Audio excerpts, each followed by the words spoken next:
রব্বুল আলামিন বলেন, গোলাম ও আমার ইমানদার বান্দারা শোনো শোনো, ও আমার বিশ্বাসী বান্দারা শোনো শোনো,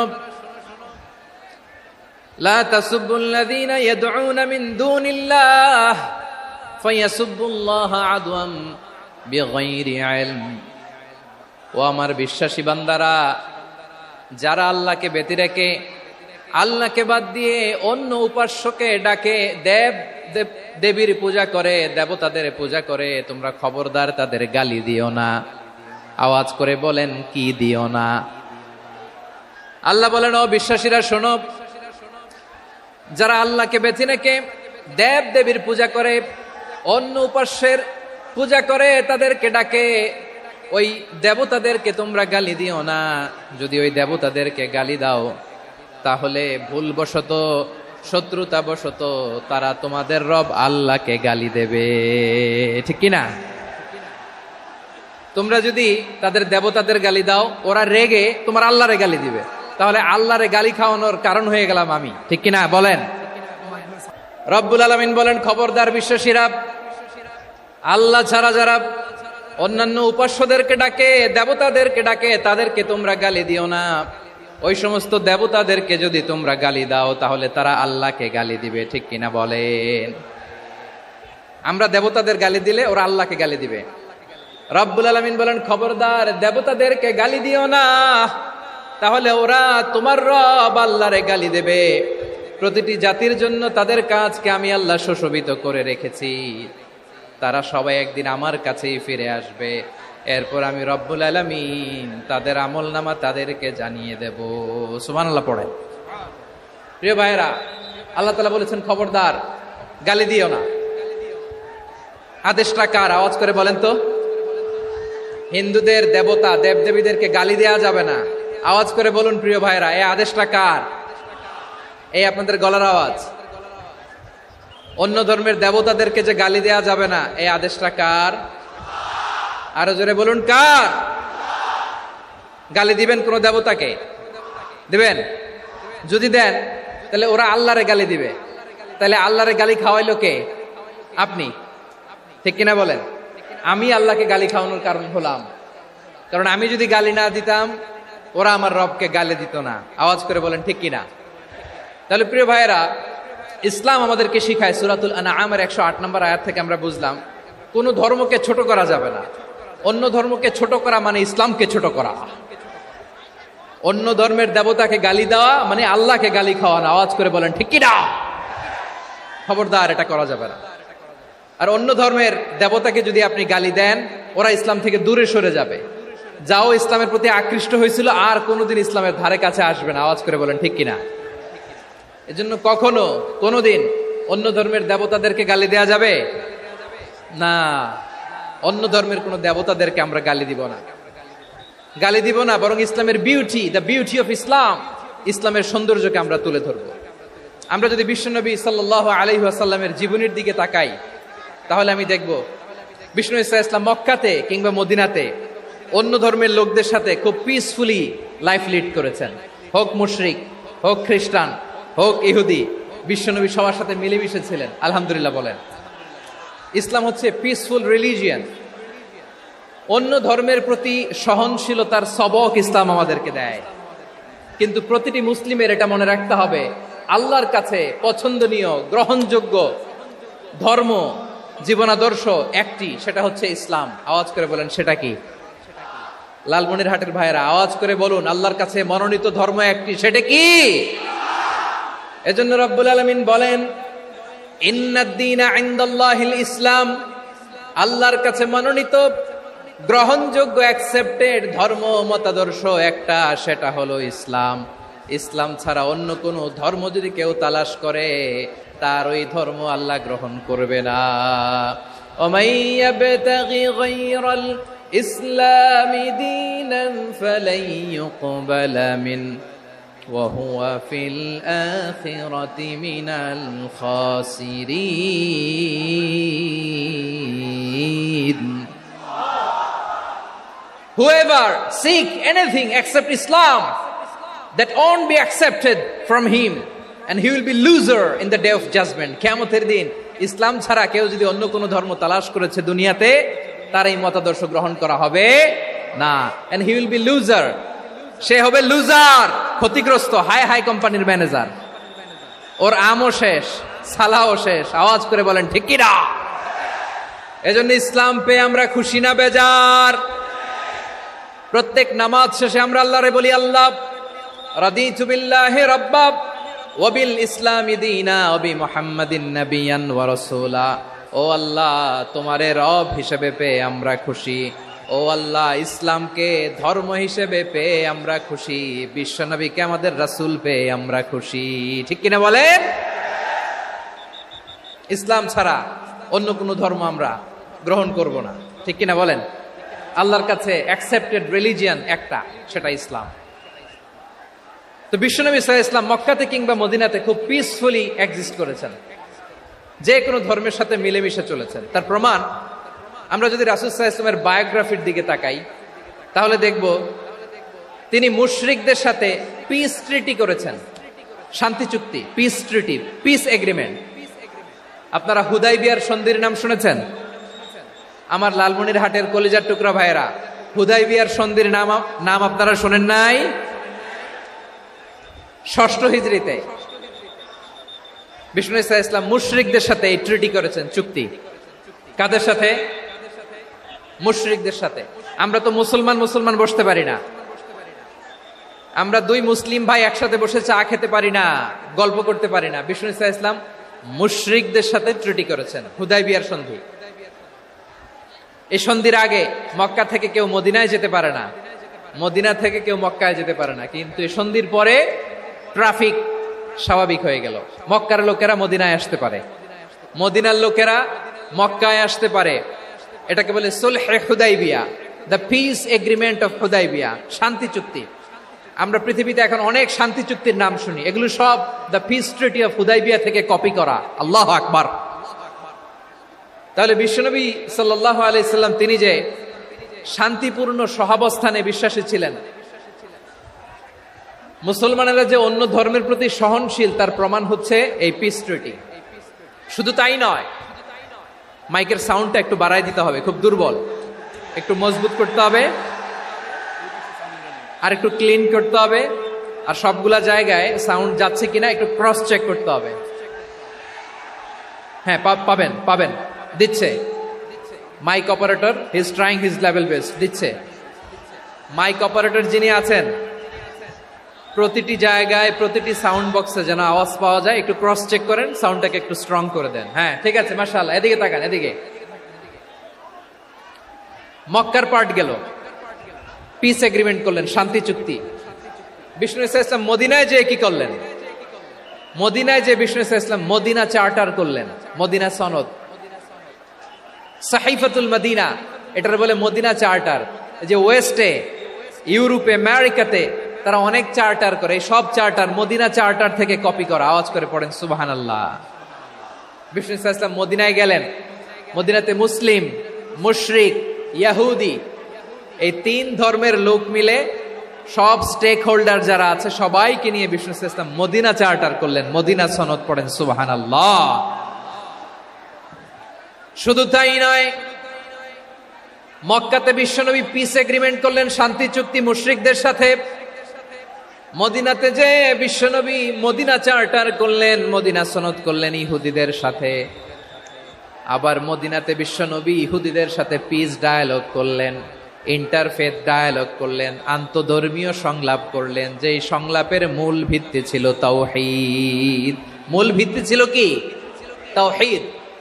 বিশ্বনবী ইহুদিদেরকে ডাকলেন, আহ্বান করলেন, কুল ইয়া আহলাল কিতাবি তাআলাউ ইলা কালিমাতিন সাওয়াইন বাইনানা ওয়া বাইনাকুম আল্লা না'বুদা ইল্লাল্লাহ ওয়া লা নুশরিকা বিহি শাইআন ওয়া লা ইয়াত্তাখিযা বা'দুনা বা'দান আরবাবাম মিন দুনিল্লাহ فإن تولوا فقولوا اشهدوا بأننا مسلمون। সুবহানাল্লাহ পড়েন।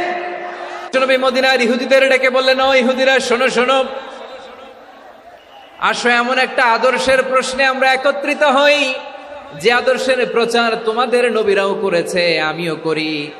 যে আদর্শের কথা তোমাদের পবিত্র ধর্মগ্রন্থগুলোতে আছে, আমার কোরআনেও আছে, সেটা হলো তাওহীদ।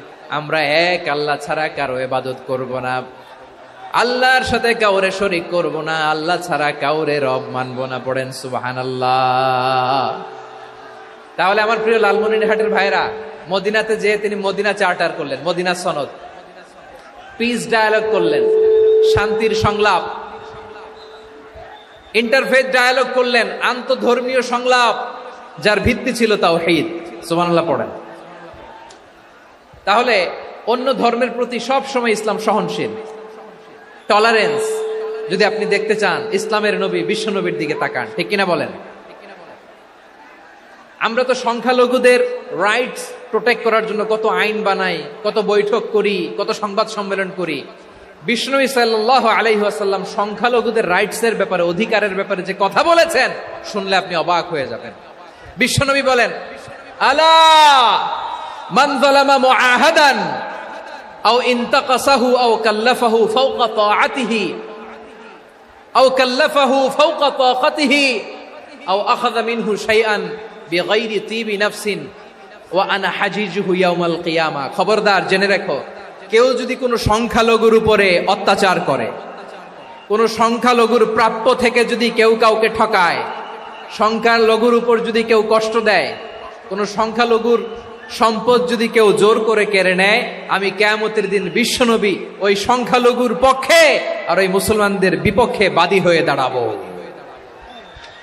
সুবহানাল্লাহ বলতে পারলেন না? আল্লাহু আকবার। আপনি নামাজি, আপনি মুসল্লি, আপনি হাজী সাহেব, তাহাজ্জুদ পড়তে পড়তে কপালে দাগ ফেলে দিছেন, আপনার প্রতিবেশী হিন্দু, ভাবছেন আমার তো পাওয়ার আছে, ওর জমিটা দখল করি। বিশ্বনবী বলেন, কিয়ামতের দিন ওই হিন্দুর পক্ষে তোর বিরুদ্ধে আমি বাদী হয়ে দাঁড়াবো। পৃথিবীর কোন ধর্মে এরকম স্টেটমেন্ট পাবেন? পাবেন? আপনি ভাবছেন আপনি নামাজ পড়লে হাজী সাহেব কপালে দাগ ফেলায় দিলে আপনি সেলসেলায় জান্নাতে চলে যাবেন না? খবরদার।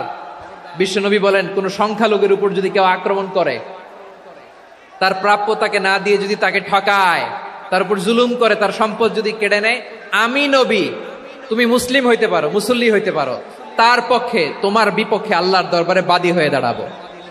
আচ্ছা লালমনিরহাটের ভাইরা, কথা বুঝতে পারলে আওয়াজ করে উত্তর দেন। বিশ্বনবী যদি কারো বিপক্ষে দাঁড়ায় কিয়ামতের দিন, আই রিপিট, আমি আবারও বলছি, বিশ্বনবী যদি কিয়ামতের দিন কারো বিপক্ষে দাঁড়ায়, ও তো সেলসেলায়া জান্নাতি, তাই না? জান্নাতি না? যে নবীর সুপারিশ ছাড়া জান্নাতের গেটও দেখা যাবে না, ওই নবী যদি বলে তোর বিপক্ষে আমি বাদী হয়ে দাঁড়াবো, ওই জান্নাতে আর ঢোকার কোন সুযোগ আমাদের থাকবে? এখানেই শেষ না আমার প্রিয় লালমনিরহাটের ভাইয়েরা, এখানেই শেষ নয়। বিশ্বনবী বলেন, মান কাতালা মুআহাদান, বুখারীর বর্ণনা, মান কাতালা মুআহাদান লাম ইয়ারাহ রাইহাতাল জান্নাহ।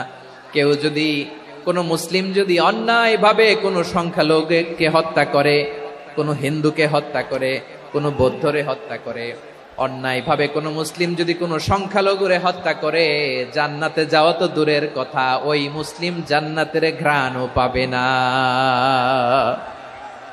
সেই বুখারীর বর্ণনা, মান কাতালা মুআহাদান লাম ইয়ারাহ রাইহাতাল জান্নাহ ওয়া ইন্না রিহাহা লা ইউজাদু মিন মাসিরাতি 40 আমা। যে জান্নাতের ঘ্রাণ 40 বছর দূরের রাস্তা থেকেই পাওয়া যায়। সুবহানাল্লাহ পড়েন। প্রিয় ভাইরা, এখান থেকে জান্নাতে পৌঁছতে লাগবে 40 বছর। এত দূর, কত বছর? সবাই বলেন, কত বছর? এখান থেকে জান্নাতে পৌঁছতে লাগবে 40 বছর। এত দূরে থাকতেই জান্নাতের ঘ্রাণ আপনার নাকে এসে ধাক্কা মারবে। বিশ্বনবী বলেন, যে ব্যক্তি কোন সংখ্যালঘুকে হত্যা করে, জান্নাতের ঘ্রাণ তো পাবেই, জান্নাতে তো ঢুকতে পারবেই না, জান্নাতের ঘ্রাণও তার নাকে লাগবে না। পড়েন নাউযুবিল্লাহ। তাহলে সংখ্যালঘুদের ব্যাপারে ইসলামে অধিকার দেয়া আছে না নাই? লালমনিরহাটের ভাইয়ের আওয়াজ করে বলেন, আমার সংখ্যালঘু হিন্দু ভাইদের রাইটস, অধিকার আমাদের ইসলামে প্রোটেক্টেড আছে না নাই? এখানেই শেষ না। বিষ্ণু ইসলাম আপনার অমুসলিম প্রতিবেশীর সাথে ভালো আচরণ করতে বলেছে। আমাদের হয় না, এটা মুসলিম পাড়া ওটা বৌদ্ধ পাড়া, হয় না? অনেক সময় হয় না, এটা আমাদের মুসলিম পাড়া ওইটা হিন্দু পাড়া, এরকম আছে না নাই? লালমনিরহাটে নাই না? আছে? হিন্দু যদি আপনার প্রতিবেশী হয় কি করবেন? ওরে কষ্ট দিবেন নাকি? কেন, ও তো হিন্দু, ও তো আমার আল্লাহরে ডাকে না, ওরে কষ্ট দিলে জায়েজ হবে না? খবরদার। বিষ্ণু ইসলাম বলেন, মান কানা ইউমিনু বিল্লাহ ওয়াল ইয়াউমিল আখির ফালিউকরিম জারাহ, যে আল্লাহ বিশ্বাস করে আর আখিরাতে বিশ্বাস করে সেজন্য প্রতিবেশীর সাথে ভালো আচরণ করে। সুবহানাল্লাহ। কলিজা জুড়ায় যায় না আমার নবীর কথাগুলো শুনলে? যে আল্লাহ বিশ্বাস করে, যে আখিরাতে বিশ্বাস করে সেজন্য প্রতিবেশীর সাথে ভালো আচরণ করে। এখানে বলছে মুসলিম প্রতিবেশী, বলছে নামাজি প্রতিবেশী, বলছে আল্লাহওয়ালা প্রতিবেশী, বলছে না। প্রতিবেশী আস্তিক হোক নাস্তিক হোক, প্রতিবেশী মুমিন হোক মুশরিক হোক, প্রতিবেশী হইলেই তার সাথে ভালো আচরণের দরকার আছে না নাই? আমার প্রিয় লালমনিরহাটের ভাইয়েরা, বিষ্ণু ইসলাম ওনার ইহুদি প্রতিবেশীদের দেখাশোনা করতেন। আওয়াজ না শোনা যাক, আমারও তো দেখা যায়, আমারও তো দেখা যায়। তাকায় থাকেন, তাকায় থাকলে সওয়াব হবে। কোরআনের কথা যেখান থেকে হয় এদিকে তাকায় থাকলেই বরকত। তাকায় থাকেন। জি জি, মাইক, আমি তো আর মাইক ঠিক করতে আসি না এদিকে, এই মাইক ঠিক করব ওই মাইক ঠিক করব, ওদিকে পাইলট বলবে হুজুর চলে আসেন। জি বসুন, বসুন, মাশাআল্লাহ। হ্যাঁ, খুব শান্ত, ঠিক আছে। পুলিশ ভাইরা না খেয়ে দিনরাত আপনারা যাতে সুশৃঙ্খল একটা প্রোগ্রাম উপহার পান এটাই চেষ্টা করতেছে, আপনাদেরকে কষ্ট দিতে আসে নাই, একটু একটু সহযোগিতা করেন। জি মাশাআল্লাহ, হ্যাঁ ঠিক আছে। আমার প্রিয় ভাইরা, প্রতিবেশী আস্তিক হোক নাস্তিক হোক, মুসলিম হোক হিন্দু হোক, তার সাথে ভালো আচরণ করতে হবে। বিষ্ণু ইসলাম ওনার ইহুদি প্রতিবেশীর বাসায় যেতেন। কোন প্রতিবেশী? ইহুদি। আওয়াজ করে বলেন, কোন প্রতিবেশী? ইহুদি। এক ইহুদি কিশোর বিষ্ণু ইসলামের খেদমত করতে, ইহুদি ছেলে আমার নবীর খেদমত করতো, তারা ছিল নবীর প্রতিবেশী। তো অনেক দিন হয় ইহুদি ছেলেটা আসে না। বিশ্বনবী খোঁজ দিলেন, ঘটনা কি? একটা ইহুদি ছেলে না আমার খেদমতে আসতো, ছেলেটা কই? খোঁজ নিয়ে জানলেন ছেলেটা অসুস্থ। বিষ্ণু ইসলাম ওই ইহুদির বাড়িতে চলে গেলেন ওই ছেলেটাকে দেখা করার জন্য, ভিজিট করার জন্য। সুবহানাল্লাহ পড়বেন না? গেলেন, যে দেখে ইহুদি ছেলেটা মুমূর্ষ, জান জান যায় যায় ভাব, বিছানায় পড়ে আছে, তার বাবা দাঁড়ানো। বিশ্বনবী তার মাথার পাশে বসলেন, মাথায় হাত বুলিয়ে দিলেন, আর ছেলেটাকে বললেন আসলিম, হে ইহুদি ছেলে আসলিম, ইসলাম ধর্ম গ্রহণ করো। তো ছোট্ট ছেলে ভাবে আমরা ইহুদি, এখন ইসলাম ধর্ম গ্রহণ করলে আব্বা যদি বকা দেয়, ফানাযারা ইলা ওয়াজহি আবি, ছেলেটা তার বাবার চেহারার দিকে তাকালো, দেখি আব্বা কি কয়। আব্বা যদি বলে তাইলে ইসলাম ধর্ম গ্রহণ করবে। ইহুদি ছেলেটা তার বাবার দিকে যখন তাকালো, ওর বাবা বলে আতি আবুল কাসিম, আবুল কাসিম যা বলে তাই করো। আবুল কাসিম হচ্ছে বিষ্ণু ইসলামের একটা কুনিয়াত, উপনাম। আমার রাসূলের বড় ছেলের নাম ছিল কাসেম। যেমন দেখবেন আমাদের এলাকায় কারো ছেলের বড় ছেলের নাম যদি হয় আব্দুল্লাহ, এরা আব্দুল্লাহর বাপ বলে ডাকে। কারো বড় মেয়ের নাম যদি হয় ফাতেমা, এরা কি ডাকে? ফাতেমার বাপ বলে না? তো বিষ্ণু ইসলামের বড় ছেলের নাম ছিল কাসেম। ইহুদি বাবা বলল আতি আবুল কাসেম, আবুল কাসেম যা বলে তাই শোনো, মানে মোহাম্মদ যা বলে তাই শোনো। এই কথা শুনে ছেলে সাহস পাইছে, ছেলে আবার পড়তে আরম্ভ করলো আশহাদু আল্লাহ ইলাহা ইল্লাল্লাহ ওয়া আশহাদু আন্না মুহাম্মাদার রাসূলুল্লাহ, পড়েন আল্লাহু আকবার। বিশ্বনবীর আহ্বান শুনে ওই আহ্বানে সাড়া দিয়ে ইহুদি ছেলে শাহাদা পড়ে মুসলমান হয়ে গেল। তার হৃদয়টারে ইমানের নূর দিয়ে আলোকিত করে দিল কে? প্রিয় ভাইরা, এবার রাসূল সাল্লাল্লাহু আলাইহি ওয়াসাল্লাম বের হয়ে আসলেন ঘর থেকে, আর বললেন আলহামদুলিল্লাহিল্লাযী আনকাযাহু মিনান নার, প্রশংসা সে আল্লাহর যে আল্লাহ জাহান্নামে চলে যাচ্ছিল প্রায় এমন একটা লোককে মুহূর্তের মধ্যে কালেমায়ে শাহাদাতের বদৌলতে জান্নাতি বানায় দিলেন। আওয়াজ করে পড়েন সুবহানাল্লাহ। এই হাদিস থেকে আমরা কি শিখলাম? What is the moral of the story? এক নম্বর স্টোরি হলো, প্রতিবেশী ইহুদি হোক হিন্দু হোক, যাবেন, সুসম্পর্ক রাখবেন, উপহার দিবেন, বিপদে পাশে দাঁড়াবেন, তাইলেই তো আপনাদের প্রতি, মুসলমানদের প্রতি তারা আকৃষ্ট হবে, ঠিক কিনা বলেন? আপনি যদি হিন্দুদের সাথে বৌদ্ধদের সাথে নাই মিশেন, নাস্তিকের কাছে নাই যান, তো ইসলামের সৌন্দর্যটা ওরা বুঝবে কেমনে? আমার অনেক হিন্দু পরিচিত ভাই আছে, ওরা আমাদের ইফতারির প্রোগ্রামে এসে একসাথে ইফতারি করে। অনেক মদখোর আমার সাথে বসে একসাথে ডিনার করে, হাফ প্যান্ট পরা, গলায় স্বর্ণের চেইন, হাতে স্বর্ণের ব্রেসলেট, আইসা আমার সাথে ডিনার করছে, আছে এরকম। গাঁজাখোর, আমি বলে আসো, welcome welcome to my dinner, আসো বসো। বসলেই তো আমি ওর ডিএনএ, চিন্তার ডিএনএ চেঞ্জ করে দেওয়ার সুযোগ পাবো। চিল্লায় বলো ঠিক কি না? আসতে হবে আমার কাছে। Our door is open. The door of Islam is open 24/7. সব সময় আমাদের ইসলামের দরজা আমার অমুসলিম ভাইদের জন্য খোলা আছে না নাই? এই হাদিস থেকে দুইটা শিক্ষা। এক নম্বর শিক্ষা, প্রতিবেশী মুসলিম হোক অমুসলিম হোক, যান। অসুস্থ হইলে একটু আপেল নিয়ে যান, আঙ্গুর নিয়ে যান, কমলা নিয়ে যান, তাদের সাথে ভালো আচরণ করেন। ইসলামের বিউটি দেখে, সৌন্দর্য দেখে অবাক হবে, নসিব ভালো হলে কোনোদিন কালিমা পড়ে মুসলমান হয়ে যাবে। ঠিক কিনা বলেন? তাহলে অমুসলিমের সাথে ভালো সম্পর্ক। বিশ্বনবী ইহুদির বাড়িতে গেলেন, ইহুদির বাড়ি, আর আমার মুসলমান ভাই আমার কাফের বলে, এরকম আছে না নাই? মুসলিম মুসলিমরা দেখতে পারে না, সহ্য করতে পারে। বিশ্বনবী সাল্লাল্লাহু আলাইহি ওয়াসাল্লাম ইহুদির বাড়িতে গেলেন, এটা একটা শিক্ষা। আরেকটা শিক্ষা হলো, ভাইরা ধাক্কা মেরে এসে সামনে এসে কি লাভ? প্রোগ্রাম তো শেষ হচ্ছে, এখনই শেষ হচ্ছে। তো এই যে আমাদের বকশি ভাই ওয়াদা নিল, হাত তোলালো, মিম বলে এত কথা বলল, তো আমি জেলায় জেলায় যে খালি হাত নাড়াই তোমাদের জন্য নাকি? হ্যাঁ, হাত নাড়াই শুধু। এই ধাক্কাইতে ধাক্কাইতে এদিকে এসে হাত নাড়াইতেছে, হয়েছে তো, দেখলাম তো, ঠিক আছে, মাশাআল্লাহ, অনেক সুশৃঙ্খল, অন্যান্য যে কোনো জেলার জন্য সুশৃঙ্খল। আমার দিকে তাকাও, আমার দিকে তাকাও, ঠিক আছে। এই যে দাঁড়িয়ে আছে, একটা ছেলে নড়ে না, দেখছেন? মাশাআল্লাহ মাশাআল্লাহ মাশাআল্লাহ। হ্যাঁ, এইভাবেই। আর কয়েকটা মজাদার কথা আছে, শোনো। এই হাদিস থেকে আমাদের শিক্ষা হলো, আমার প্রতিবেশী যেই ধর্মের হোক আমি সম্পর্ক রাখবো। অসুস্থ হলে যাব, কি বলেন ভাইরা? যাবেন না? যাবেন না আপনারা?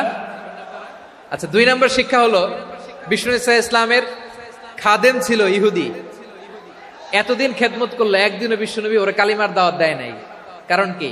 বিশ্বনবী একটা ভালো সময়ের অপেক্ষা করতেছিলেন, প্রপার টাইমিং। দাঈর কাজ হচ্ছে দাঈ ইলাল্লাহ, সে হচ্ছে সুযোগ সন্ধানী। দাঈ সুযোগ খোঁজে, কখন দাওয়া দিলে ব্যাটে বলে হবে, ঝোপ বুঝে কোপ মারে, ঠিক কিনা বলেন? বিষ্ণু ইসলাম ভালো সময়ের অপেক্ষা করতেছিলেন, দেখি ভালো সময় আসুক আসুক আসুক আসুক। আস্তে আস্তে এমন সময় আসছে, ছেলে এবার মুমূর্ষ। অসুস্থ ব্যক্তির হৃদয় অত্যন্ত নরম থাকে। হসপিটালে যখন কেউ যায় তার হৃদয়টা বড্ড নরম থাকে, মৃত্যুর ভয়ে তার অন্তরটা নরম থাকে, ঠিক কিনা বলেন? এই প্রপার টাইমিং এর অপেক্ষা করতেছিলেন। যখনই টাইমিং পেয়েছেন, দাওয়াত দিলেন, পড়ো লা ইলাহা ইল্লাল্লাহ, সুবহানাল্লাহ পড়েন সবাই। তাহলে ইসলাম অমুসলিম প্রতিবেশীর সাথে ভালো আচরণ করতে বলে। ইসলাম অমুসলিম মাতা পিতার সাথেও ভালো আচরণ করতে বলে। মাতা পিতা যদি অমুসলিম হয়, তারা ফেলে দিতে পারবেন? পারবেন? পারবেন? আমার লালমনির হাটের ভাইয়েরা, অনেক হিন্দু ছেলে আমাদের হাতে শাহাদা পড়ে মুসলিম হয়, কিন্তু ওর মা মুসলমান হয় নাই, বাবাও হয় নাই, এরকম আছে না নাই? তো ও হয়েছে মুসলিম, মা বাপ হিন্দু, এখন মা বাপ কি বাদ? হ্যাঁ, মা বাপ বাদ দেয়া যাবে? যেই মা আপনার 9 মাস 8 মাস পেটে ধারণ করলো, আপনার মায়ের নার ছেঁড়া ধন, আপনি ওই মারে বাদ দিতে পারবেন? যে মায়ের বুকের তাজা দুধ খেয়ে আপনি আজকে বাড়ন্ত তাজা তরতাজা, ওই মারে বাদ দেয়া যাবে? মায়ের এক ধারে দুধের দাম, কাটিয়া গায়ের চাম, পাপুষ বানাইলেও ঋণের শোধ হবে না, এমন দরদি ভাবে কেউ হবে না আমার মাহাগো। মায়ের এক ধারে দুধের দাম, কাটিয়া গায়ের চাম, পাপুষ বানাইলেও ঋণের শোধ হবে না, এমন দরদি ভাবে কেউ হবে না আমার মাহাগো, ঠিক কিনা?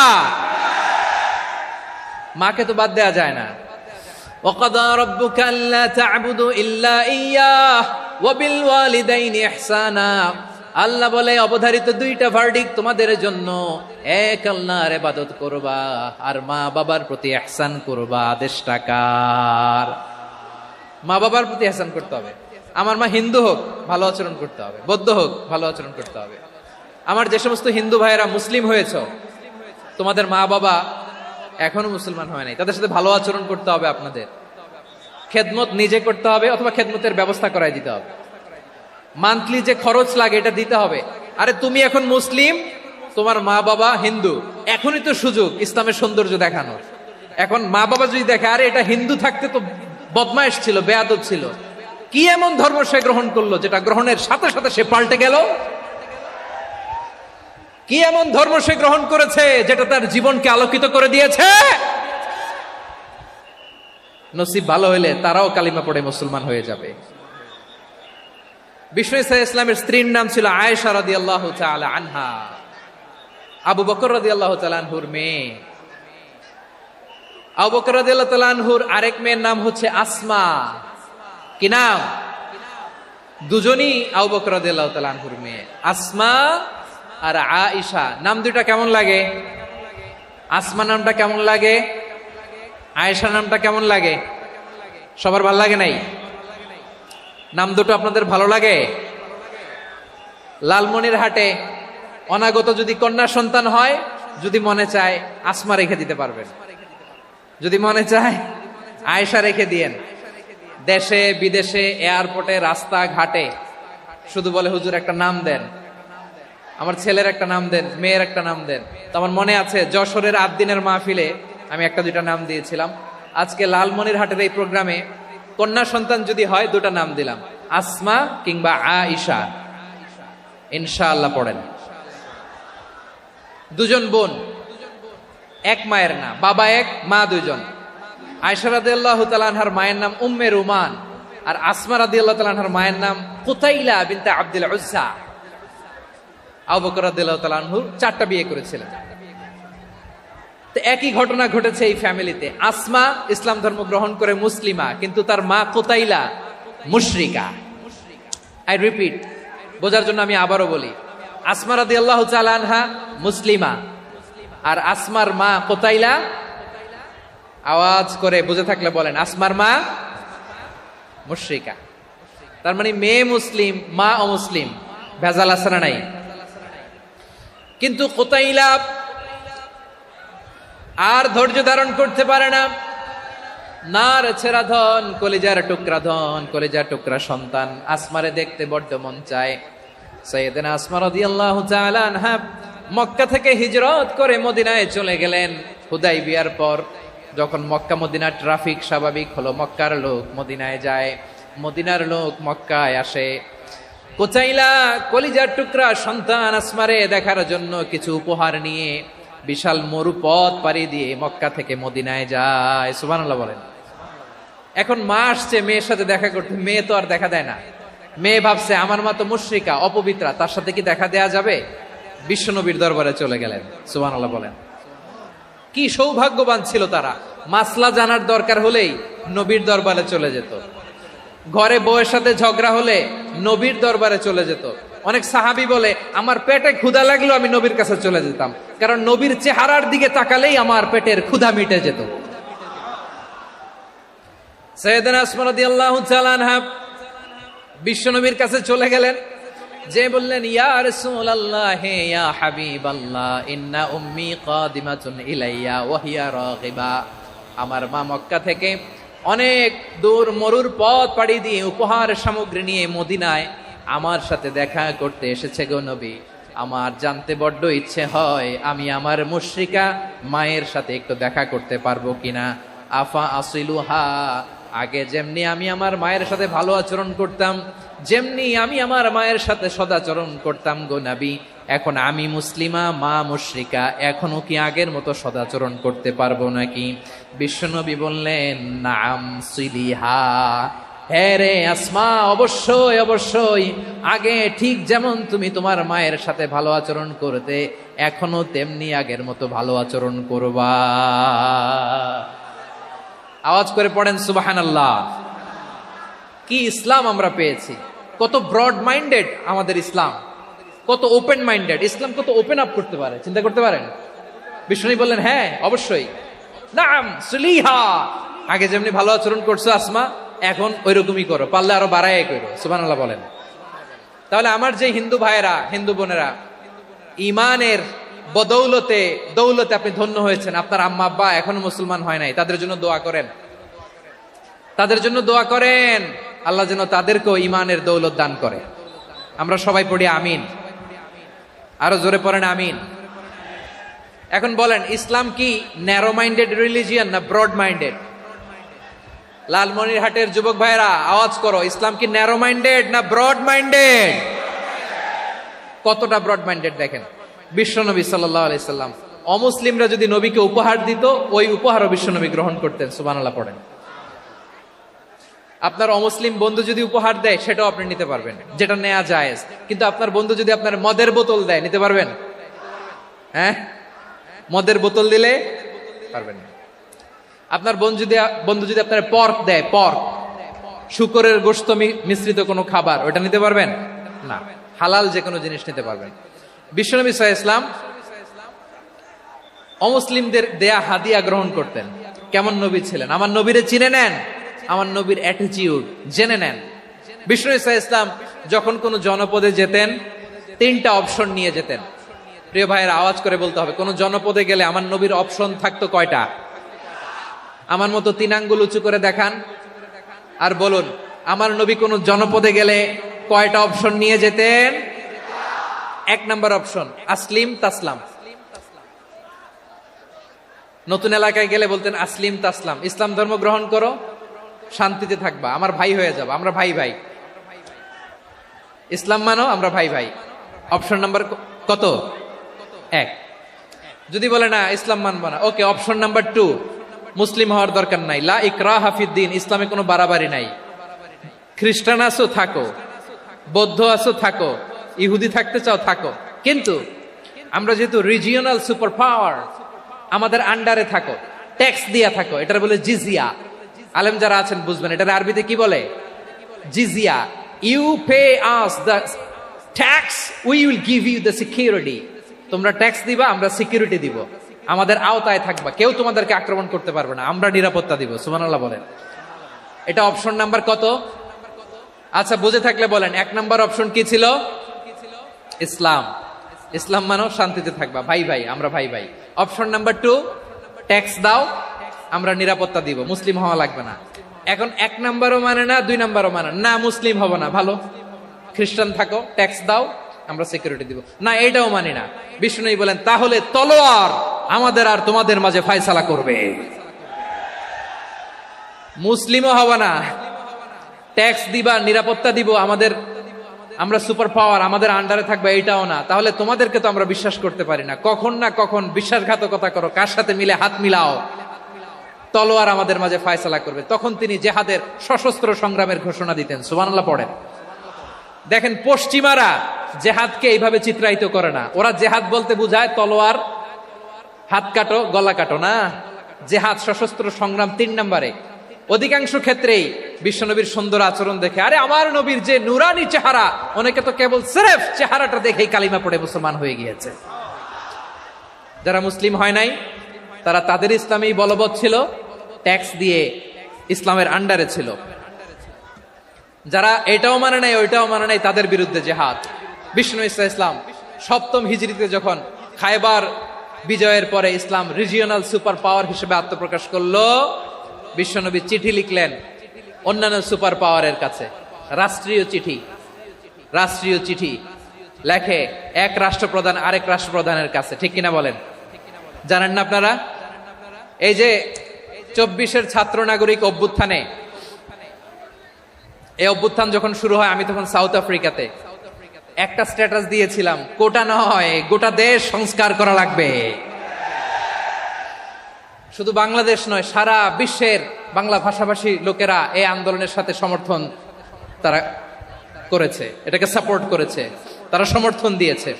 আমাদের ইউনাইটেড আরব আমিরাতের বাংলাদেশি ভাইয়েরা, তারা সেখানে রাস্তায় নেমে এসেছিল, জানেন? ওইখানে ডেমনস্ট্রেশন করা যায় না, সেখানকার সরকার তাদেরকে যাবজ্জীবন দিয়েছিল। তখন আমাদের এই যে প্রধান উপদেষ্টা ডক্টর মোহাম্মদ ইউনূস সরাসরি G2G বলে এটারে, G2G, government to government, G2G উনি চিঠি লিখলেন যে তাদেরকে, ইউর হাইনেস, হে সম্মানিত আমির, আপনি আমার এই চিঠির কারণে আমার সম্মানে এই 53 জন বাংলাদেশিকে মাফ করে দেন। এই চিঠির বদৌলতে বেকসুর খালাস পেয়ে গিয়েছিল আমাদের ভাইরা। জানেন না এই ঘটনা আপনারা?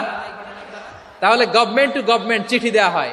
সপ্তম হিজরিতে বিষ্ণু ইসলাম সব সুপার পাওয়ারের কাছে চিঠি দিলেন, রোমান সম্রাটের কাছে, পারস্য অধিপতির কাছে, মিশরের অধিপতির কাছে, সবার কাছে চিঠি লিখলেন। চিঠির ভাষা ছিল এরকম, মিন মুহাম্মাদিন রাসূলিল্লাহ ইলা মুকাওকিস আযীমিল কিবত, মুহাম্মদ রাসূলুল্লাহর পক্ষ থেকে মিশরের বাদশার কাছে, আসলিম তাসলাম, ইসলাম মানো শান্তিতে থাকবা, সালামুন আলা মান ইত্তাবা আল হুদা, শান্তি তার জন্য যে হেদায়েতের অনুসরণ করে। সুবহানাল্লাহ পড়েন। তো এই চিঠি অনেকে ভালোভাবে রিসিভ করেছে, অনেকে এই চিঠি পাওয়ার পরে নবীর কাছে আবার ইন রিটার্ন উপহার পাঠিয়েছে। কি পাঠিয়েছে? উপহার। মিশরের বাদশা মুকাওকিস তিনি বিশ্বনবীকে বিশাল এক উপহারের ডালি পাঠিয়েছেন। মিশরের বাদশা মুকাওকিস ছিলেন ধর্মে খ্রিস্টান। লালমনিরহাটের ভাইয়েরা আওয়াজ করে বলেন, মিশরের বাদশা ধর্মে কি ছিল? খ্রিস্টান। কি উপহার দিয়েছিল আমার নবীকে? শুনতে মনে চায়? আওয়াজ নাই লালমনিরহাটের গলায়, শুনতে মনে চায়? 1000 স্বর্ণ মুদ্রা, 1000 স্বর্ণ মুদ্রা। 2টা খ্রিস্টান দাসী, একজনের নাম মারিয়া বিনতে শামউন আল কিবতিয়া, আরেকজনের নাম সিরিন বিনতে শামউন আল কিবতিয়া। একজন খ্রিস্টান দাস 20 থান কাপড় জামা বানানোর জন্য, আমরা নবী যেন সেলাই করে জামা বানাতে পারে এজন্য 20 থান কাপড়, 20 থান ফাইন গার্মেন্ট। সুবহানাল্লাহ পড়বেন না? এরপরে একটা গাধা যেটার নাম ছিল উফাইর, আর একটা খচ্চর, এটার নাম ছিল দুলদুল। খচ্চর চিনেন? গাধা আর ঘোড়ার ক্রসিং এ যে প্রাণীটা দুনিয়াতে আসে ওটার খচ্চর বলে। তো এই যে সুপার পাওয়ার খ্রিস্টান বাদশার কাছে নবী চিঠি লিখলেন, ওই খ্রিস্টান বাদশা আমার নবীকে উপহার দিল। বিশ্বনবী এই উপহারগুলো সানন্দে গ্রহণ করেছে। সুবহানাল্লাহ পড়বেন না? তাহলে অমুসলিম কেউ যদি আপনাকে উপহার দেয়, হালাল উপহার হলে আপনি গ্রহণ করতে পারবেন। অনুরূপ ভাবে পারস্যের বাদশা, রোম সম্রাট বিশ্বনবীকে উপহার পাঠিয়েছেন। আমার নবী সবগুলো উপহার, গিফট গ্রহণ করেছেন। সুবহানাল্লাহ বলেন। তাহলে প্রিয় লালমনিরহাট, আওয়াজ করে বলুন, ইসলাম কি ন্যারো মাইন্ডেড রিলিজিয়ন না ব্রড মাইন্ডেড? আম্মাজান আয়েশার কাছে মাসালা জানতে চায় মেয়েরা, হে আম্মাজান, অগ্নি উপাসকেরা তাদের ঈদের দিন নওরোজের সময় আমাদেরকে পাখি দেয়, নেওয়া যাবে? উনি বললেন, ওরা জবাই করে দিলে নেওয়া যাবে না, কিন্তু ওরা যদি ফলমূল এরকম খাবার দেয় এগুলো নেওয়া যাবে। তার মানে অমুসলিমদের দেয়া উপহার এটা গ্রহণ করা যায়। সুবহানাল্লাহ বলেন। শুধু তাই নয়, বিষ্ণু ঈসা ইসলাম অমুসলিমদের সাথে আর্থিক লেনদেনও করেছেন, ফিনান্সিয়াল ডিলিং করেছেন। অমুসলিমদের সাথে প্রয়োজনে আপনি ফিনান্সিয়াল ডিলিং করতে পারবেন। আমরা প্রায় দেখি বাজারের মিষ্টির দোকানগুলো আমার হিন্দু ভাইদের। লালমনিরহাটে মিষ্টির দোকান, দইয়ের দোকান কারা চালায়? হিন্দুরা চালায় না। তারপরে যে বারবার শপ, চুল কাটে যে নাপিত, অধিকাংশ নাপিতের দোকানে কারা? আমার হিন্দু ভাইরা। তা আপনি চুল কাটতে পারবেন কিনা? পারবেন কিনা বলেন? পারবেন। তার দোকান থেকে দই মিষ্টি কিনতে পারবেন কিনা? হ্যাঁ, আমার মুসলিম ভাইয়ের দোকান থাকলে ওইটারে আমি বেশি প্রায়োরিটি দিব, ঠিক কিনা? কিন্তু যদি তাদের সার্ভিস নিতে চান, প্রোডাক্ট নিতে চান, পারবেন। তার দলিল সহিহ বুখারী, আম্মা জান আয়েশা রাদিয়াল্লাহু তাআলা আনহা বলেন, ইশতারা রাসূলুল্লাহ সাল্লাল্লাহু আলাইহি ওয়াসাল্লাম মিন ইয়াহুদিয়িন তুআমান ওয়া রাহানাহু দিরআহু মিন হাদিদ। রাসূল সাল্লাল্লাহু আলাইহি ওয়াসাল্লাম এক ইহুদির কাছ থেকে, কার কাছ থেকে? সবাই বলে নাই, কার কাছ থেকে? আমার নবী, পেয়ারা নবী এক ইহুদির কাছ থেকে জব কিনেছিল। জব, বার্লি, যেটা দিয়ে রুটি বানায়। ওই জবের দাম দেওয়ার টাকা পয়সা নবীর কাছে ছিল না। ফলে নবী ওনার একটা পোশাককে মর্গেজ রেখেছিলেন, মর্গেজ, বন্ধক, যে এখন এটার দাম দিতে পারবো না, কয়েক কেজি বার্লি নিয়ে যাই আর বন্ধক হিসেবে আমার জামাটা রেখে গেলাম, যেদিন দাম দিব ওই দিন জামাটা ছুটায় নিয়ে যাব। সুবহানাল্লাহ পড়বেন না? বাকিতে নিছিলেন, বাকিতে। দিরআহু মিন হাদিদ, আমার জামা রেখে গেলাম, যখন টাকা দিব জামা ছুটায় নিব। আওয়াজ করে বলতে হবে সুবহানাল্লাহ। এ থেকে বোঝা গেল অমুসলিমদের সাথে ফিনান্সিয়াল ডিলিং করা যায়, অর্থনৈতিক লেনদেন করা যায়, কেনাবেচা করা যায়, প্রোডাক্ট কেনা যায়। এমনকি আমাদের মসজিদে নববীতে বারান্দায় আপনার একটা অটোমেটিক ফ্লাইং আমব্রেলা দেখছেন? সূর্য যখন বাড়ে মসজিদে নববীর বারান্দায় ইয়ার্ডের মধ্যে অটোমেটিক্যালি কিছু আমব্রেলা আছে, সাঁ করে খুলে যায়, আর সূর্যের তাপ লাগে না। আবার সন্ধ্যাবেলায় এই আমব্রেলা গুলো ওরা ক্লোজ করে ফেলে, দেখেন নাই না? দেখছেন? এই মসজিদে নববীকে সর্বোচ্চ উন্নত মানের কনস্ট্রাকশন ইনফ্রাস্ট্রাকচারে ডেভেলপ করার জন্য কর্তৃপক্ষ কিছু অমুসলিম ইঞ্জিনিয়ারের, ডিজাইনারের সহায়তা নিয়েছিল। সুবহানাল্লাহ বলেন। কোন দলিলের ভিত্তিতে? এই দলিলের ভিত্তিতে যে বিষ্ণু ঈসা ইসলাম অমুসলিমদের সাথেও লেনদেন করেছেন। আওয়াজ করে বলতে হবে আল্লাহু আকবার। শুধু তাই নয়, ইন কেস অফ ইমার্জেন্সি, প্রয়োজনে ইসলামের খাতিরে ইসলামকে সামনের দিকে এগিয়ে নিয়ে যাওয়ার জন্য অমুসলিমদের সাপোর্ট নেওয়া জায়েজ আছে। সুবহানাল্লাহ বলেন। অমুসলিমদের সাপোর্ট নেয়া, তাদের থেকে অর্থ নেয়া, পলিটিক্যাল সাপোর্ট, পলিটিক্যাল অ্যাসাইলাম নেওয়া জায়েজ আছে। আমাদের অনেক বিশ্ববরেণ্য দায়ীরা আমেরিকায় অস্থায়ীভাবে অ্যাসাইলাম নিয়ে থাকে, নিজের দেশে গেলে ফাঁসিতে ঝুলাই দিবে। যুগ যুগ ধরে দায়ীদের উপরে এরকম অত্যাচার আর নির্যাতন আছে না নাই? মিশরের অনেক দায়ীরা পাশ্চাত্যে যেয়ে থাকে, এই যে তারা পলিটিক্যাল অ্যাসাইলাম নিয়ে থাকে, রাজনৈতিক আশ্রয়, এটা জায়েজ আছে না?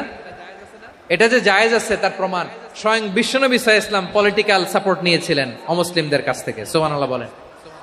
খুব মজাদার একটা ঘটনা শুনবেন, আপনাদের আগ্রহ দেখে তো মনে হয় না শোনার ইচ্ছা আছে। আছে আছে, গলায় জোর আছে। লিল্লাহি তাকবীর, লিল্লাহি তাকবীর, নারে তাকবীর। মাশাআল্লাহ।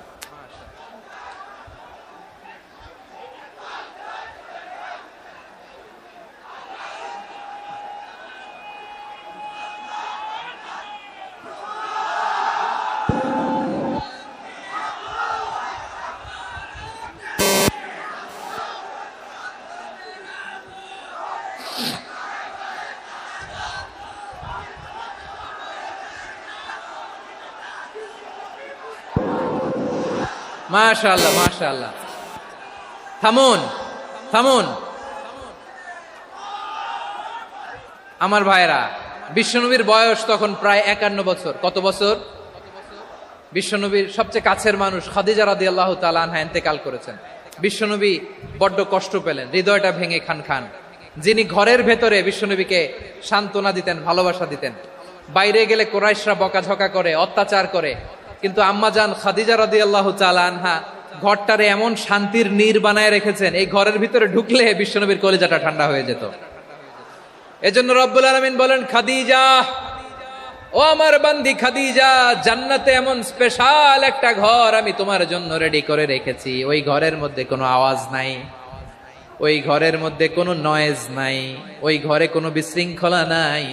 কারণ মক্কার জমিনে আমার নবী কুরাইশদের বিশৃঙ্খলা, নয়েজ আর ঝামেলাগুলোকে উপেক্ষা করে যখন তোমার ঘরের ভিতরে ঢুকতো, ঘরটারে তুমি শান্তির নীর, ঠান্ডা, নীরব, নিস্তব্ধ, নিঝুম আর শান্তির নীর বানিয়ে রেখেছ। এজন্য জান্নাতে স্পেশাল একটা শান্তির নীর আমি তোমারে উপহার দেব। ওই প্রিয়তমা স্ত্রী খাদিজা ইন্তেকাল করলেন, বিশ্বনবীর হৃদয় ভেঙে খান খান।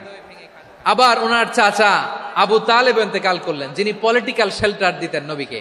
কে দিতেন? আবু তালেবের ভয়ে, বিশ্বনবীর এই চাচার ভয়ে কোনো মুশরিক নবীর গায়ে হাত দেওয়ার সাহস পায় নাই। এখন স্ত্রীও নাই, চাচাও নাই, নবীকে আশ্রয় দেওয়ার কেউ নাই। নবীর চারদিকে অন্ধকার। নবী এখন কই যাবেন? আমার পেয়ারা নবী নতুন স্টেশন খুঁজতেছেন, নতুন দাওয়াতি প্ল্যাটফর্ম খুঁজতেছেন। তিনি যায়েদ বিন হারেসা রাদিয়াল্লাহু তাআলা আনহুকে নিয়ে মক্কার পাশের একটা নেইবরিং সিটি তায়েফে চলে গেলেন। কোথায় চলে গেলেন? লালমনিরহাটের ভাইয়ের আওয়াজ করে বলেন, কোথায় গেলেন? তায়েফে চলে গেলেন দিনের দাওয়াত দেওয়ার জন্য। কি দেওয়ার জন্য? নাকি জমি কিনতে গেছিলেন? জমি কিনতে, দুনিয়ার যশ খ্যাতির জন্য? নিজের কোনো লাভের জন্য? তায়েফবাসীদেরকে জাহান্নামের আগুন থেকে বাঁচানোর জন্য আওয়াজ করে বলতে হবে, ঠিক কিনা? বিশ্বনবী বিশাল মরুপথ, পাহাড়ি পথ পাড়ি দিয়ে তায়েফের মরুজমিনে গেলেন কোরআনের দাওয়াত নিয়ে, ইমানের দাওয়াত নিয়ে। কিন্তু তায়েফের লোকেরা বিশ্বনবীর দাওয়াতকে শুধু প্রত্যাখ্যান করেই থামে নাই, তারা বিশ্বনবীর সাথে অত্যন্ত খারাপ আচরণ করেছে, বিশ্বনবীকে শারীরিকভাবে হেনস্থা করেছে, আমার নবীকে শারীরিকভাবে অত্যাচার করেছে, আমার পেয়ারা নবীর গায়ে পাথর মেরেছে, বিশ্বনবীর গা বেয়ে ঝরঝর করে রক্ত ঝরেছে, নবী জামিনের মধ্যে লুটিয়ে পড়েছেন, আবার মেরেছে, আবার নবী হাঁটতে শুরু করলেন, পেছন থেকে আবার মেরেছে, আবার নবী রক্তাক্ত হয়ে জামিনের মধ্যে লুটিয়ে পড়লেন, আবার মেরেছে। বিশ্বনবীর মতো এত সুশ্রী মানব, বিশ্বনবীর মতো এত শুভ্র মানব, বিশ্বনবীর মতো এমন চমৎকার দেহাবয়ব দিয়ে রব্বুল আলামিন কাউকে বানান নাই। এরকম চমৎকার মানুষটাকে তারা তায়েফের ওই জমিনে রক্তাক্ত করেছে। বিশ্বনবী দুনিয়ার কোনো স্বার্থের জন্য সেখানে যান নাই, নিজের কোনো লাভের জন্য, প্রাপ্তির জন্য যান নাই, তায়েফবাসীদের জাহান্নামের আগুন থেকে বাঁচাতে গিয়েছেন, ঠিক কিনা বলেন? খেয়ে না খেয়ে দিন প্রচারের কাজে নিজেকে দিয়েছ বিলিয়ে, তায়েফের কাফিরেরা চিনল না সে আলো, দুষ্ট ছেলেদের পিছু দিল লেলিয়ে, পাথরের আঘাতে ক্ষত বিক্ষত হয়ে সারা শরীর থেকে রক্ত ঝরে। হে রাসূল তোমাকে ভুলি আমি কেমন করে, হে রাসূল তোমাকে ভুলি আমি কেমন করে। পারেন না আপনারা? ধরুন আমার সাথে, হাজার ব্যথা বেদনার পরে ফিরে আসনি তুমি আপন ঘরে, দিনের আলো তুমি ছড়িয়ে দিতে, চলে গেলে মদিনায় মক্কা ছেড়ে। হে রাসূল তোমাকে ভুলি আমি কেমন করে, হে রাসূল তোমাকে ভুলি আমি কেমন করে, ঠিক কিনা বলেন? প্রিয় ভাইরা, তায়েফের ছেলেরা নবীকে রক্তাক্ত করলো। আমার নবী কই যাবে? কই যাবে? মক্কায় জায়গা নাই, তায়েফে জায়গা নাই। তায়েফ থেকে ভারাক্রান্ত মন নিয়ে আমার নবী মক্কায় ফিরে আসলেন। বিশ্ব নবী মক্কায় ঢুকতে পারেন না। মক্কার মরুভূমির দিকে তাকিয়ে, উপত্যকার দিকে তাকিয়ে বিশ্বনবী ধা ধা করে কাঁদেন, ঝরঝর করে নবীর চেহারা মোবারক থেকে চোখের পানিগুলো বেয়ে বেয়ে পড়ে।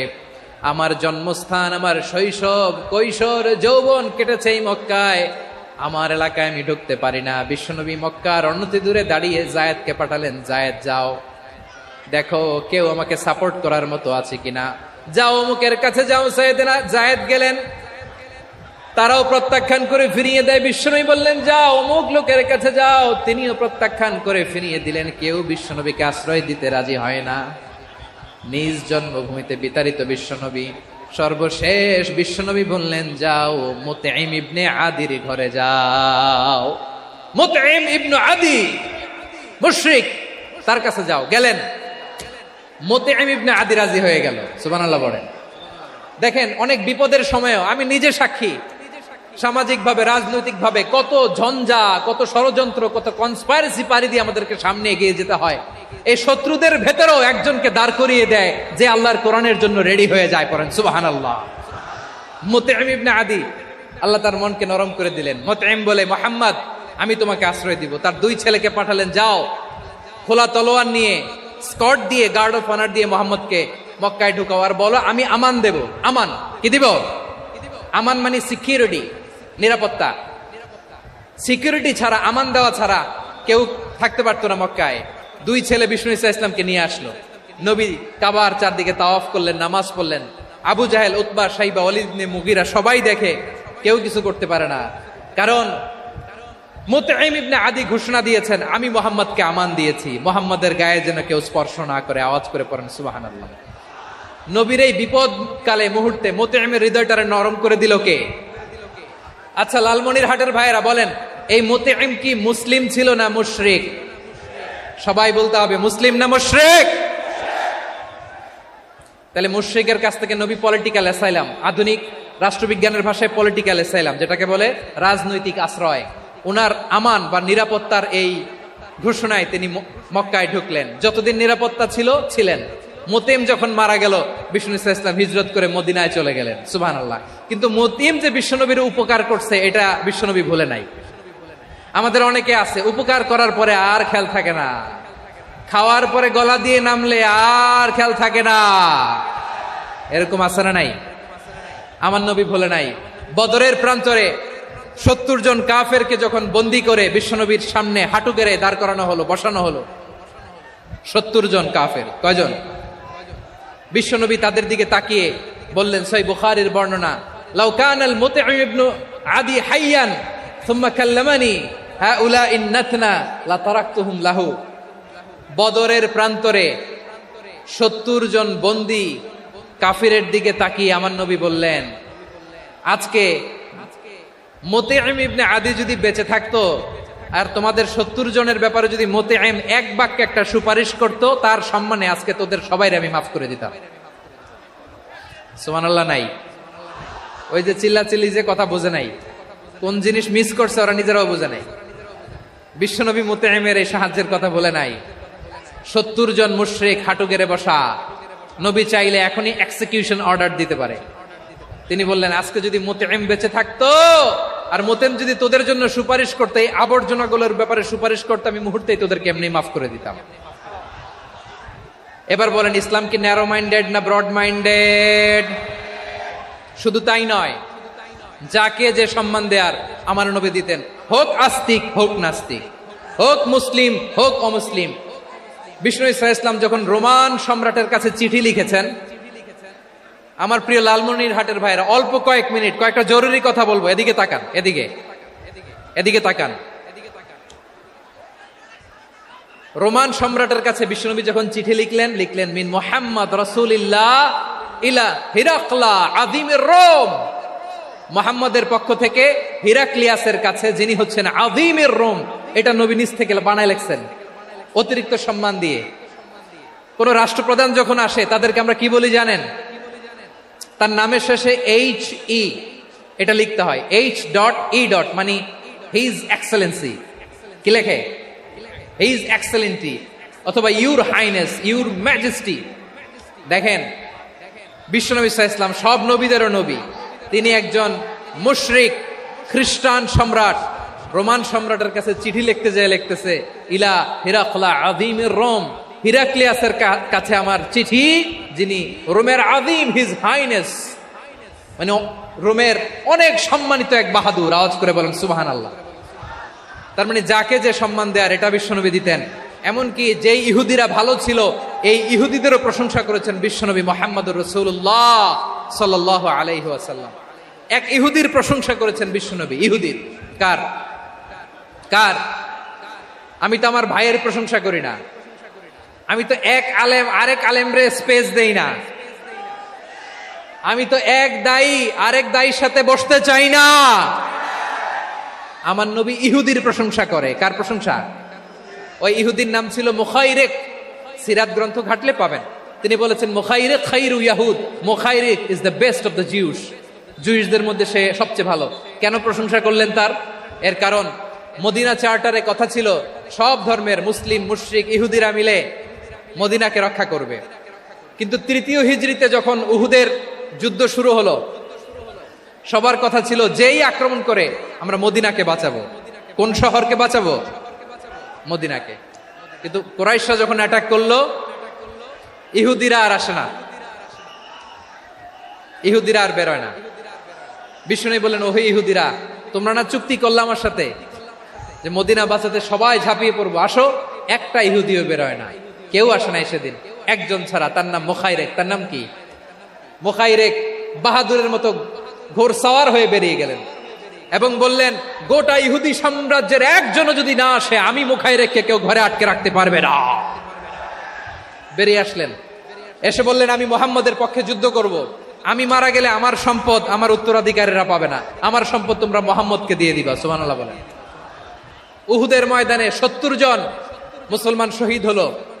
এই ইহুদি সেও মুসলমানের পক্ষে যুদ্ধ করে নিহত হলো। সুবহানাল্লাহ বলেন। মুসলিমদের লাশ যখন নিয়ে আসা হলো, এই মুখাইরিকের লাশও নিয়ে আসা হলো। মুসলিমদের লাশের পাশে মুখাইরিকের লাশ দেখে বিশ্বনবী মুখাইরিকের প্রতি অনেক খুশি হলেন। আর বিশ্বনবী খুশি হয়ে বললেন, মুখাইরিক খয়রু ইয়াহুদ, মুখাইরিক যদিও তুমি ইহুদি, তারপরে তুমি সব ইহুদিদের মধ্যে সেরা ইহুদি। পড়েন সুবহানাল্লাহ। আমার নবী ইহুদিকেও সম্মান দিতে কার্পণ্য করে নাই। আওয়াজ করে বলেন আল্লাহু আকবার। প্রিয় ভাইরা, এবার সর্বশেষ আওয়াজ করে বলেন, ইসলাম কি ন্যারো মাইন্ডেড নাকি ব্রড মাইন্ডেড? সবাই বলেন ন্যারো মাইন্ডেড না ব্রড মাইন্ডেড? এজন্য অমুসলিম হইলেই তারা আমাদের শত্রু নয়। শত্রু কারা? এই লালমনিরহাটের ভাইয়েরা শোনেন, শত্রু কারা? যে সমস্ত অমুসলিম আমাদেরকে নিশ্চিহ্ন করে দিতে চায়, যে সমস্ত অমুসলিম আমাদের ভূখণ্ড থেকে আমাদেরকে তাড়িয়ে দিতে চায়, যে সমস্ত অমুসলিম আমার ধর্ম নিয়ে তুচ্ছতাচ্ছিল্য করে চিল্লায় বলেন ঠিক কিনা, তারা আমাদের শত্রু। সাধারণ অমুসলিমরা আমার শত্রু নয়। এই যে হিন্দুরা থাকে এরা আমার ভাই, বৌদ্ধরা আমার ভাই, খ্রিস্টানরা আমার ভাই, ইহুদিরা আমার ভাই। তারা দিনই ভাই নয়, তারা মায়ের পেটের ভাই নয়, তারা মানবিক দিক থেকে ভাই। ও মানুষ, আমিও মানুষ। ইসলাম মানুষকে সম্মান করে, চিল্লায় বলো ঠিক কিনা। যারা আমাদের অস্তিত্বকে নিশ্চিহ্ন করতে চায়, যারা আমাদের ভূখণ্ডকে দখল করতে চায়, যারা আমাদেরকে নিয়ে মকারি করে, ফান করে, টিটকারি করে, আমার ধর্ম নিয়ে খেলা করে, তাচ্ছিল্য করে, ওদের বিরুদ্ধে আমাদের জিহাদ। সাধারণ মুসলিম আমাদের শত্রু নয়। আপনি জানেন নিউ ইয়র্কে, আমি তো নিউ ইয়র্কে ছিলাম অনেকদিন, ওখানে ফিলিস্তিনিদের পক্ষে যখন আমরা মিছিল করেছি, অনেক ইহুদি আমাদের সাথে মিছিলে দাঁড়িয়েছে। কারণ ওরাও জানে এই ভূখণ্ড ফিলিস্তিনিদের ভূখণ্ড। আওয়াজ করে বলো লালমনিরহাট ঠিক কিনা। ইসরায়েলের রাজধানী খোদ তেল আবিবে অনেক ইহুদিরা বেঞ্জামিন নেতানিয়াহু তার বিরুদ্ধে মিছিল করেছে। তো তারা কি আমাদের শত্রু? না। অনেক খ্রিস্টান আমাদের সাথে আমাদের স্বার্থ রক্ষায় আমাদের পাশে দাঁড়িয়েছে। খেয়াল রাখবেন, হিন্দু আর হিন্দুত্ববাদ এক নয়, ইহুদি ধর্ম আর জায়নিজম এক নয়। জায়নিজমের বিরুদ্ধে আমাদের সংগ্রাম, আমাদের জেহাদ, চিল্লায় বলেন ঠিক কিনা। এই যে ফিলিস্তিনের ভাইয়েরা, তারা তাদের স্বাধীনতা সংগ্রামের জন্য লড়াই করছে, করে যাচ্ছে, আমরা এটাকে সমর্থন জানাই, চিল্লায় বলো ঠিক কিনা। কাশ্মীরের ভাইয়েরা স্বাধীনতার জন্য সংগ্রাম করছে, আমরা সেই সংগ্রামকে সমর্থন জানাই, আওয়াজ করে বলো ঠিক কিনা। যারাই আমাদের ইসলামকে নিশ্চিহ্ন করতে চায় তাদের বিরুদ্ধে আমাদের সংগ্রাম, আওয়াজ করে বলতে হবে ঠিক কিনা। ওই সমস্ত দুর্বৃত্তদের সাথে আমাদের কোনো সম্পর্ক নাই। আমরা যদি ঐক্যবদ্ধ থাকতে পারি, ওই দুর্বৃত্তরা চান্স পাবে না। আমরা ঐক্যবদ্ধ থাকতে রাজি আছি। লালমনিরহাটের ভাইয়েরা, আমরা ঐক্যবদ্ধ থাকলে ওই দুর্বৃত্তদের কালো হাত ভেঙে দিতে আমাদের সময় লাগবে না। তাদের কালো হাত ভেঙে দিতে রাজি আছে মুসলমান? কারা কারা রাজি? দু হাত তুলে দেখাও।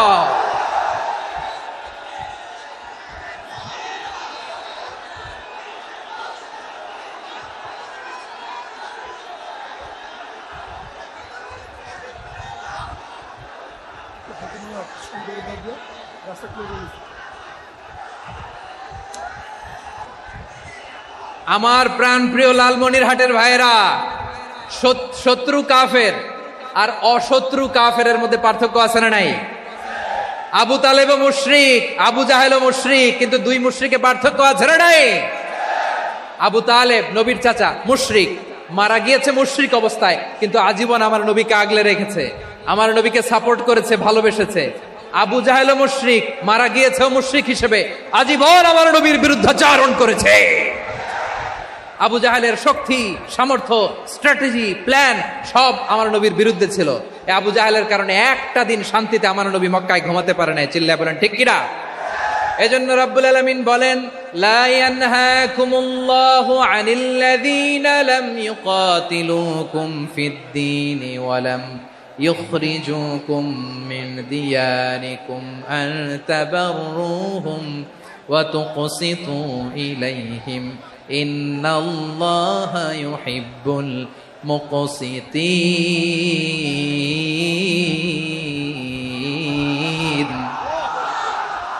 আল্লাহ বলে, গোলামেরা শোনো শোনো, যে সমস্ত অমুসলিম তোমাদের সাথে ধর্মযুদ্ধে লিপ্ত হয় না, তোমাদের বিরুদ্ধে যে সমস্ত অমুসলিম অস্ত্র ধরে না, যে সমস্ত অমুসলিম তোমাদেরকে তোমাদের জন্মস্থান থেকে, ভূখণ্ড থেকে তাড়িয়ে দেয় না, তাদের সাথে ভালো আচরণ করতে আমি আল্লাহ নিষেধ করি নাই।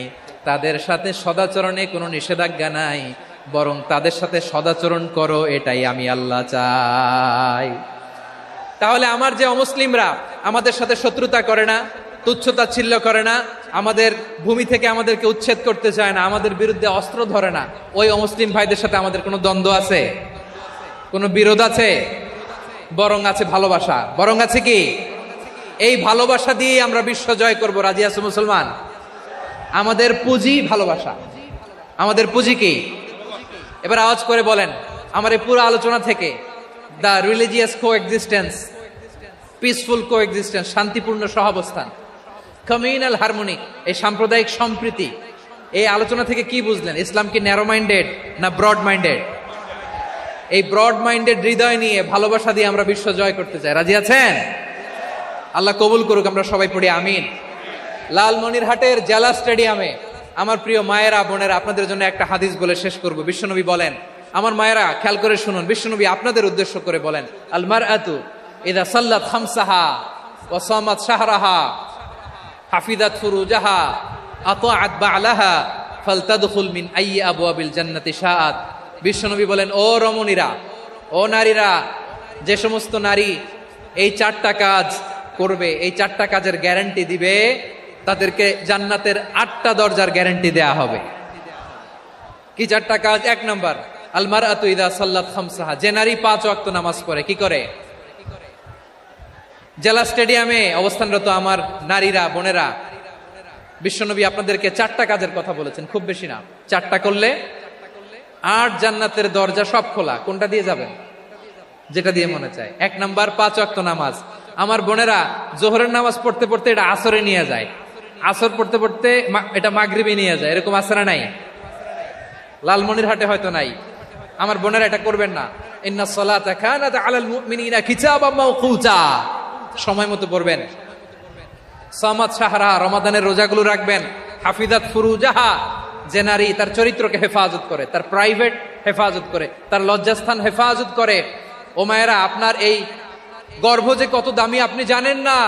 আপনার এই গর্ভ থেকে জন্মাবে আগামীর সালাহুদ্দিন আল আইয়ুবী।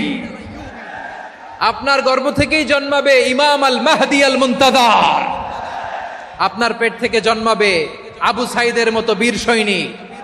আপনার পেট থেকে জন্মাবে মুগ্ধের মতো বীর মুজাহিদ।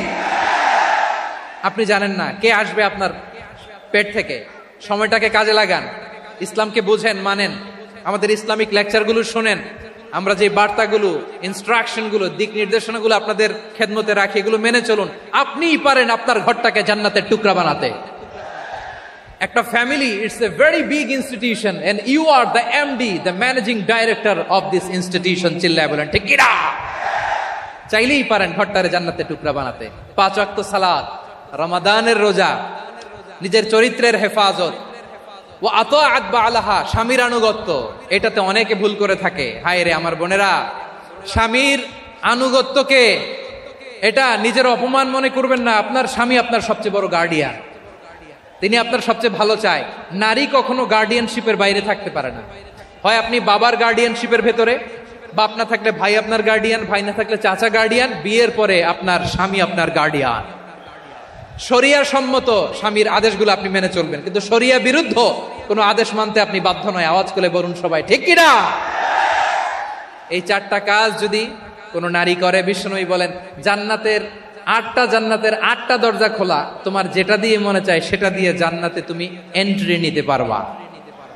আমরা এখানে লালমনিরহাটের সোহরাওয়ার্দী ময়দানে আজকে যেমন একত্রিত হতে পারলাম, আল্লাহর জান্নাতেও যেন একত্রিত হতে পারে। আল্লাহ তুমি তৌফিক দান করো।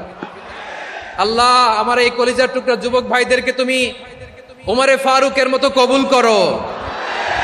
জেলা স্টেডিয়ামে অবস্থানরত আমার মা বোনদেরকে তুমি ফাতেমার মতো, খাদিজার মতো কবুল করো। আমাদের কলিজার টুকরা সন্তানদেরকে তুমি সালাউদ্দিন আল আইয়ুবীর মতো কবুল করো। এই যে ইসলামিক সোসাইটি লালমনিরহাটকে আল্লাহ তুমি কবুল করো।